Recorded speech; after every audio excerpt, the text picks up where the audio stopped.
Voici ma troisième vidéo sur l'analyse linéaire du chapitre 57 de Gargantua de Rabelais, chapitre également appelé l'abbaye de Thélème. Cette grande partie est constituée de 4 paragraphes et elle revient aux habitants de Thélème. Il s'agit, après avoir expliqué et justifié la règle, de montrer la réalisation concrète, quoique fictive, de cette règle dans l'abbaye.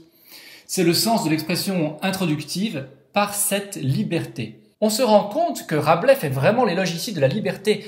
Son utopie est fondée dessus et toutes les actions y sont liées. Ce qui apparaît dans un premier temps, dans les lignes 10 à 14, est la paix et l'union entre les télémites. Une phrase abstraite l'exprime ligne 10, « faire tout ce qu'il voyait plaire à un seul ». Il faut y voir ici un renouvellement évident de la règle habituelle des abbayes. Une des règles principales en est l'obéissance au supérieur de l'abbaye, qui, dans la règle de Saint-Benoît, par exemple, est un représentant de Dieu. Ici, la liberté n'abolit pas l'obéissance. Elle fait état d'une nouvelle obéissance entre pairs, entre personnes égales. Cette idée est conforme à l'évangélisme.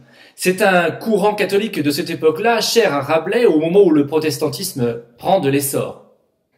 Selon la maxime de Saint-Augustin, ama et quod vis fac, aime et fais ce que tu veux, la liberté proposée par Rabelais n'est donc pas non plus le chaos. La fraternité chrétienne consiste à adopter librement ce que désire autrui dès que l'on a de la charité, de l'éducation et de la liberté. Cette idée est reprise dans les lignes suivantes par une énumération à propos de la boisson, à la ligne 11, à propos du jeu, aussi à la ligne 11, et à propos des promenades, à la ligne 12. L'accord parfait entre les différentes personnes de la compagnie est renforcé par l'utilisation des parallélismes. Chaque phrase est construite avec les mêmes idées que la phrase initiale, plus abstraite, selon le modèle « l'un plus une parole » et « tous plus une action ». Il faut noter enfin que cet accord s'étend aux deux sexes. Les dames portaient chacune un épervier, les hommes portaient les autres oiseaux. Rabelais utilise ici le même verbe pour les deux sexes pour montrer qu'ils agissent de concert. Il est très important de noter cette présence des deux sexes du reste, car il s'agit d'une différence importante, une autre, avec les abbayes habituelles, qui séparent les hommes et les femmes, et qui leur interdisent parfois même de se rencontrer. Outre un accord parfait, on observe également dans ces lignes un autre type de perfection, cette fois lié au personnage, la beauté.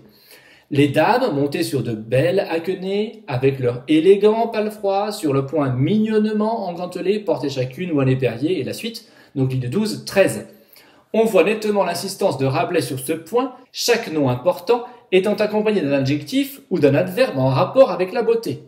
On peut dire que cette règle est le reflet en creux des abbayes de cette époque, afin de les critiquer. Et on pourrait penser que c'est là une des failles de l'utopie de Rabelais, parce que finalement elle se fonde quand même sur la réalité historique de son époque, pour en donner l'inverse. Ce n'est pas tout à fait vrai, comme nous avons pu le voir avec cette liberté, qui n'est quand même pas exempte d'obéissance. Bref, jusqu'à maintenant, l'utopie tient plutôt la route.